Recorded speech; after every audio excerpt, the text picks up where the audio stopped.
Hello everyone, welcome to our digital library. जैसा कि आप जानते हैं, मैंने ऑब्स की मॉडर्न टॉपिक्स स्टार्ट किए हैं।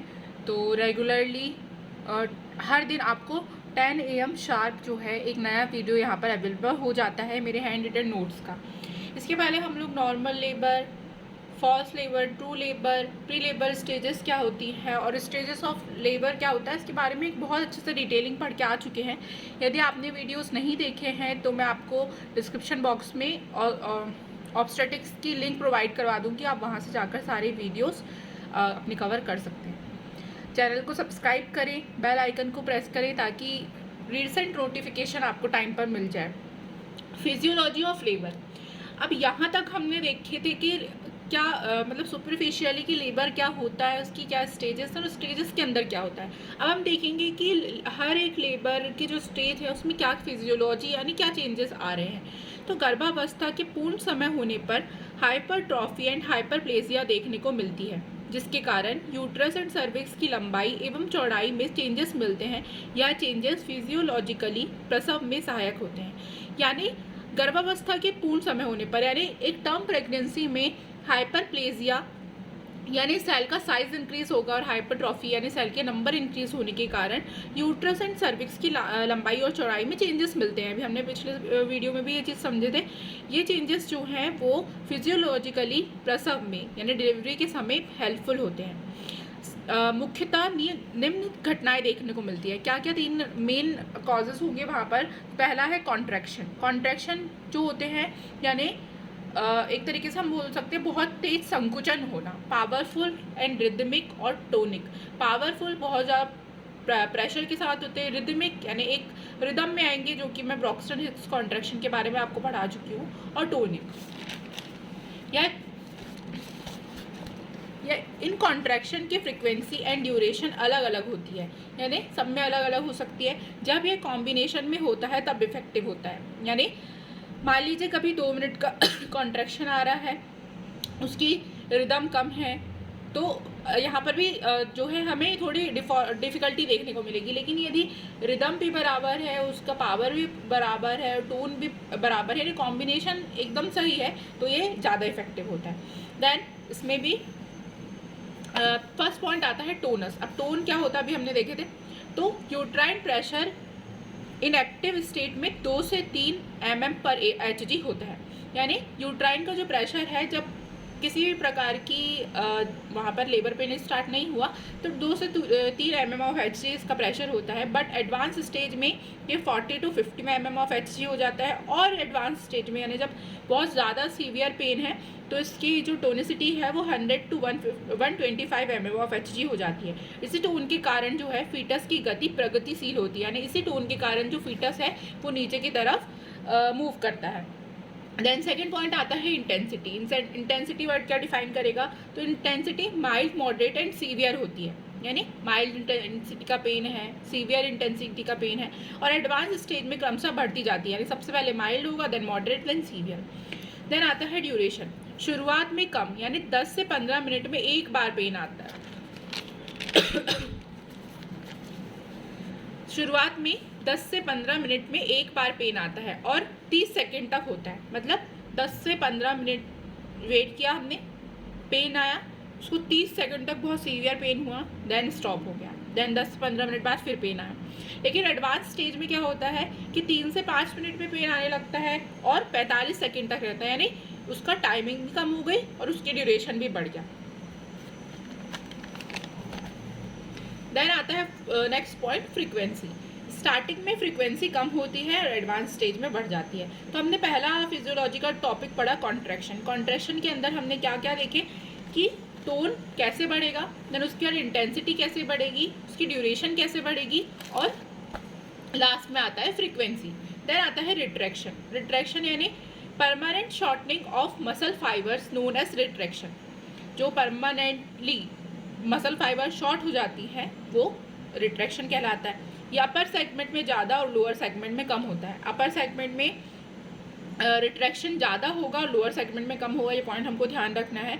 यह प्रसव में निम्न प्रकार से सहायता करता है, यानी फॉलोइंग तरीके से ये जो है लेबर में हेल्प करेगा। आप इस तरीके से भी प्रेजेंटेशन एग्जाम में दे सकते हैं, नो डाउट कि आपको इंग्लिश में ही लिखना है, क्योंकि हम जो भी टर्मिनोलॉजीज है वो इंग्लिश में यूज़ कर रहे हैं। तो ये पॉइंट या तो आप इंग्लिश में कन्वर्ट कर लीजिए जो भी सेंटेंसेस है, या फिर आप ऐसे भी लिख सकते हैं, कोई दिक्कत नहीं है। क्या किस तरीके से हेल्प करेगा, तो डायलेशन एंड इफेसमेंट में आपको लास्ट वीडियो में समझा चुकी हूँ। सेकेंड, यह एडवांसमेंट को मेंटेन करता है, एडवांसमेंट को मेंटेन करेगा प्रेजेंटिंग पार्ट की, यानी रेगुलरली जो है प्रेजेंटिंग पार्ट नीचे की तरफ मूव करता जाए। Third, helps in separation of placenta.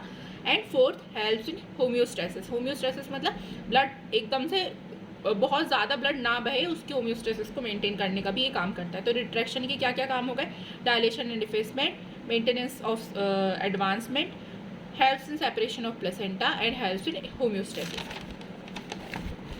Next हम देखते हैं फर्स्ट स्टेज ऑफ लेबर। अब स्टेजेस वाइज हम देखेंगे कि क्या क्या फिजियोलॉजी होती है। तो onset of labour to full dilation of cervix, ये हमने देखे थे फर्स्ट स्टेज कहाँ तक थी कि जैसे ही ऑनसेट हो रहा है लेबर का, वहाँ से लेके फुल डायलेशन ऑफ सर्विक्स तक। तो इसमें क्या होता है, effacement and dilation. Effacement and dilation में आपको पिछले टॉपिक में पढ़ा चुकी हूँ। प्रीमी ग्रेविडा में इफेसमेंट एंड होता है पहले, देन डायलेशन होता है, लेकिन मल्टी ग्रेविडा में इफेसमेंट एंड डायलेशन साथ साथ होते हैं। अब इसको पहले आपको पहला वीडियो देखना पड़ेगा ताकि आपको ये टॉपिक समझ में आए।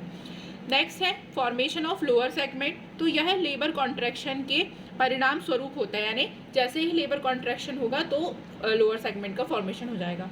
Third, labour contraction pain become, सबसे लेबर के कॉन्ट्रैक्शन पेन कैसे होते हैं फर्स्ट स्टेज में, पहले mild, then moderate, then severe. Fourth आता है मेम्ब्रेनस रप्चर। यदि डायलेशन हो गया है तो ARM artificial rupture of membrane करते हैं, और यदि फुल डायलेशन की पहले से ही मेम्ब्रेन रप्चर हो जाती है तो इसे अर्ली रप्चर कहते हैं। क्या होता है, आपको पता है कि बेबी जो है वो एक एमनियोटिक मेम्ब्रेन के अंदर पूरे तरीके से कवर्ड अप रहता है। अब यदि डायलेशन फुल हो चुका है, जैसा कि हमने फर्स्ट स्टेज में देखे कि ये फुल डायलेशन तक की स्टेज है, अब यदि डायलेशन फुल हो चुका है लेकिन फिर भी जो बेबी के ऊपर की जो कवरिंग है वो रप्चर नहीं हुई, तो उसमें हम ARM यानी आर्टिफिशियल रप्चर ऑफ मेम्ब्रेन करते हैं। ये क्या होता है, ये हमने आगे टॉपिक्स में पढ़ेंगे, आप सर्च करके भी इसे देख सकते हैं। आर्टिफिशियली उस मेम्ब्रेन को रप्चर करना, जनरली वो खुद से रप्चर हो जाती है। लेकिन यदि फुल डायलेशन नहीं हुआ है, उसके पहले से ही मेम्ब्रेन रप्चर थी, तो उसे हम अर्ली रप्चर कहते हैं।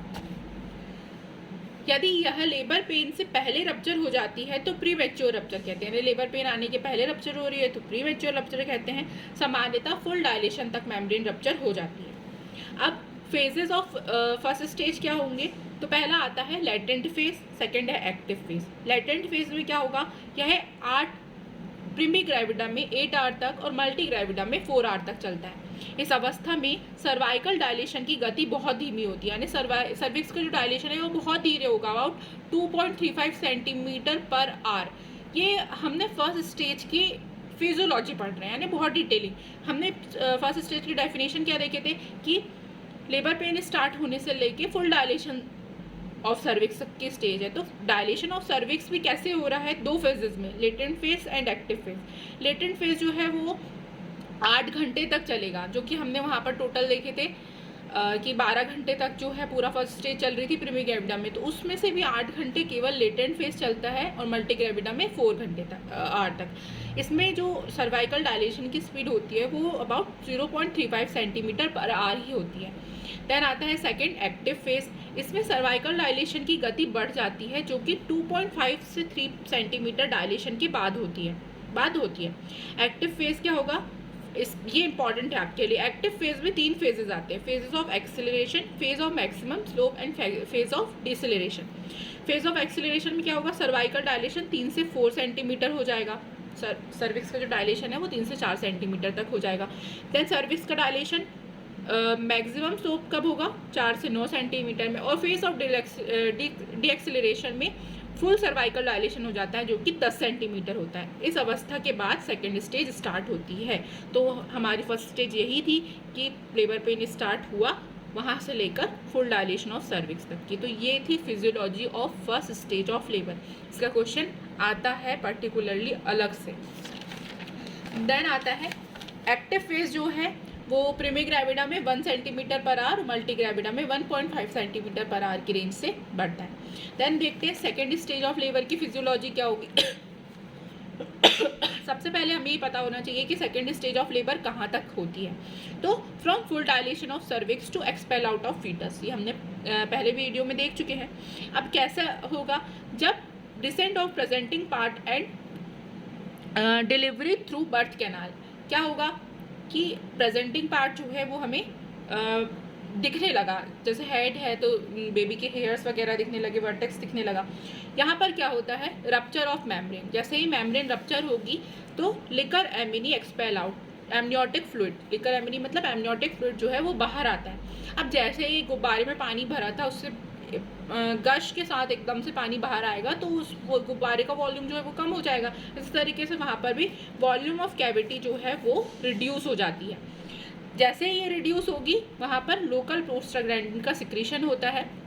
लोकल प्रोस्टाग्लैंडिन सिक्रीशन के कारण जो कॉन्ट्रैक्शन एंड रिट्रैक्शन थे जो कि हमने आगे पढ़ के आए वो बहुत ज़्यादा पावरफुल और सीवियर हो जाते हैं। क्यों हो रहे हैं, यहाँ पर ही क्यों हो रहे हैं, क्योंकि बच्चे को बाहर निकालना है उसे। सेकेंड स्टेज में यही तो हो रहा है कि एक्सपेल आउट ऑफ फीटस, उस बच्चे को बाहर निकालने के लिए जैसे ही प्रोस्टाग्लैंडिन सिक्रीट होते हैं तो कॉन्ट्रैक्शन एंड रिट्रैक्शन सीवियर होंगे। कॉन्ट्रैक्शन रिट्रैक्शन समझिए, थोड़ा बच्चा बाहर आया देन थोड़ा सा अंदर खिसका, फिर देन बाहर आया देन थोड़ा सा अंदर खिसका, इस तरीके से जो है वो फोर्सफुली बाहर आता है। Force on fetus by upper segment during contraction, जो यूट्रस का अपर सेगमेंट, हमने यूट्रस को दो पार्ट में डिवाइड किए थे, अपर एंड लोअर। अब यहाँ पर बेबी है, उसका हेड जो है वो यहाँ पर सर्विक्स वाले रीजन में आ चुका है, तो जो ये ऊपर का अपर पार्ट ऑफ यूट्रस है वो उस पर एक प्रेशर क्रिएट करेगा कि जा भैया बाहर जा, ऐसा। ये होता है force on fetus by upper segment of water. यहाँ तक समझ में आया आपको कि रप्चर हुई मेम्ब्रेन के रप्चर होने के बाद लिकर एमिनी जो है वो बाहर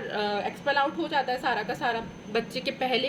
देन वॉल्यूम ऑफ कैविटी कम हुई, वहाँ से लोकल प्रोस्टाग्लैंडिन सिक्रीट होते हैं, वो कॉन्ट्रैक्शन एंड रिट्रैक्शन को बहुत पावरफुल, मतलब ये यूट्रस में बहुत ज़्यादा पावरफुल कॉन्ट्रैक्शन रिट्रैक्शन होगी क्योंकि उसको इस फीटस को बाहर निकालना है। तो और जनरली जो अपर सेगमेंट ऑफ यूट्रस होता है वो एक फोर्स क्रिएट करता है फीटस को बाहर जाने के लिए।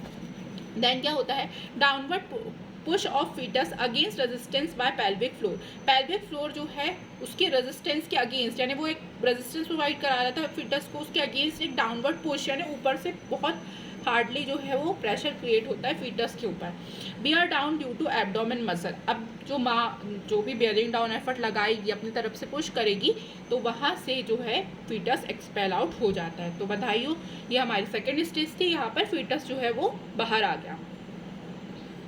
देन थर्ड स्टेज में आपको पता होना चाहिए कि क्या होता है। थर्ड स्टेज क्या है, एक्सपेल्शन ऑफ फीटस से लेके एक्सपेल्शन ऑफ प्लेसेंटा की स्टेज है। तो एक्सपेल आउट ऑफ फीटस, जैसे ही फीटस एक्सपेल आउट हुआ अब सेपरेशन ऑफ प्लेसेंटा करना है हमें, तो descent lower segment through upper part of vagina expelled out. उसमें ज़्यादा कुछ नहीं होता, जैसे ही बेबी, ये हमारा यूट्रस है, यहाँ से जैसे ही बेबी बाहर आया तो यहाँ पर जुड़ा हुआ उसका जो भी प्लेसेंटा का पार्ट था वो लोअर सेगमेंट से होते हुए नीचे धीरे अपर पार्ट ऑफ वेजाइना में बेबी के साथ ही आ जाता है, फिर यहाँ से हम उसको एक्सपेल आउट कर लेते हैं। इस अवस्था में यूट्रस रिड्यूस होकर 20 सेंटीमीटर लेंथ तक आ जाता है तथा साथ ही वॉल्यूम कम होता है। मतलब यूट्रस के अंदर से बेबी और प्लेसेंटा दोनों ही बाहर आ गए तो यूट्रस का जो साइज़ है वो अपने आप यहाँ पर रिड्यूस हो जाता है। ये हमको नोटिस करना है कि उसका साइज़ जो है वो नेचुरली रिड्यूस हो जाए और वॉल्यूम भी कम हो जाए।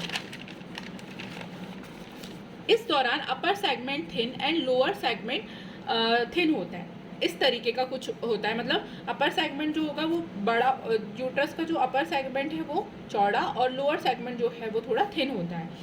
Size reduction known as duckling of placenta, very very important. यहाँ से पीजी में या फिर आपके 1 मार्क्स में क्वेश्चन पूछा जा सकता है कि साइज रिडक्शन जो होता है यूट्रस का आफ्टर डिलीवरी उसको हम क्या बोलते हैं, डकलिंग ऑफ प्लेसेंटा या फिर डकलिंग ऑफ प्लेसेंटा नाम से क्वेश्चन आया तो आपको पता होना चाहिए। यूट्रस का साइज कुछ इस तरीके का था, जैसे ही बेबी और प्लेसेंटा बाहर आया तो वो रिड्यूस हो गया, इसको हम बोलते हैं डकलिंग ऑफ प्लेसेंटा। अगर प्लेसेंटा अपनी समान प्रक्रिया द्वारा बाहर नहीं आता तो फोर्सफुली सेपरेट करते हैं। यानी अभी मैंने आपको बताई थर्ड स्टेज में क्या हो रहा है, जैसे ही फीटस बाहर आया तो उसी के साथ साथ जो प्लेसेंटा है वो लोअर सेगमेंट में आ जाता है और हम उसको जनरली आसानी से बाहर निकाल लेते हैं, वो खुद ही बाहर आ जाता है ना। लेकिन यदि वो खुद से सेपरेट नहीं हो रहा है तो उसे हम फोर्सफुली सेपरेट करते हैं। उसके दो प्रकार की मेथड होती है, सेंट्रल मेथड और मार्जिनल मेथड। सेंट्रल मेथड में क्या होगा, सेंटर से डिटैचमेंट होता है, इसमें रेट्रो प्लेसेंटा क्लॉट प्रेशर या प्लेसेंटल प्रेशर अप्लाई होता है ना, इसमें हम एकदम सेंटर से उसको जैसे ये प्लेसेंटा है उसके एकदम सेंटर से उसको सक करके जो है पूरा बाहर निकालेंगे, और मार्जिनल प्लेसेंटा जो है वो मार्जिन से सेपरेट करते हैं। देन मैकेनिज्म क्या होता है इसका, membrane rupture and uterus surface area reduce. जैसे मेम्ब्रेन रप्चर हुई, यूट्रस का सरफेस एरिया रिड्यूस हो गया। Folding and lower separation already, detachment and expelled out. ये प्रोसेस बता रहा है हमारे मैनुअल रिमूवल मतलब यदि हम प्लेसेंटा अपने आप डिटैच नहीं हुआ तो हम उसको कैसे डिटैच करेंगे, उसकी ये मैकेनिज्म है कि मेम्ब्रेन रप्चर होगी, यूट्रस का सरफेस एरिया रिड्यूस होगा, तो हम वहाँ पर उसको फोल्ड करते हैं, यूट्रस को फोल्ड करते हैं और लोअर बॉडी से सेपरेशन करके और उसको बाहर निकाल लेते हैं। Post delivery bleeding permanent retraction of muscle के कारण एंड क्लैम्प फॉर्मेशन के कारण होती है। देन आती है फोर्थ स्टेज। फोर्थ स्टेज क्या थी, तो ऑब्जर्वेशनल स्टेज, जिसको गोल्डन आवर भी बोलते हैं। तो इसमें हमें कुछ नहीं करना, इसमें ऑब्जर्वेशनल स्टेज होती है, लगभग 1 घंटे तक ऑब्जर्व किया जाता है, जिसके दौरान मदर एंड इन्फेंट को हम ऑब्जर्व करते हैं कि किसी भी प्रकार की कोई डिफॉर्मिटी या डर वाली बात तो नहीं है यहाँ पर, तो हम वाइटल साइंस के मेज़र करते हैं। तो ये हमारी फिजियोलॉजी थी। अलग से ही क्वेश्चन बनता है कि फिजियोलॉजी ऑफ स्टेजेस लिखिए, स्टेजेस ऑफ लेबर लिखिए, तो उस पर आप डायरेक्ट जनरल इंट्रोडक्शन नहीं लिख सकते, उसमें आपको पूरा समझाना हुआ कि कैसे किस तरीके से हो रहा है। तो ये था हमारा physiology of labour by stages. And next topic में हम मैकेनिज्म ऑफ लेबर पढ़ेंगे, जो कि एक बहुत इंपॉर्टेंट टॉपिक है, आपको मेजर क्वेश्चंस में ये देखने को मिलेगा। Thank you so much. Stay connected with our digital library for more videos.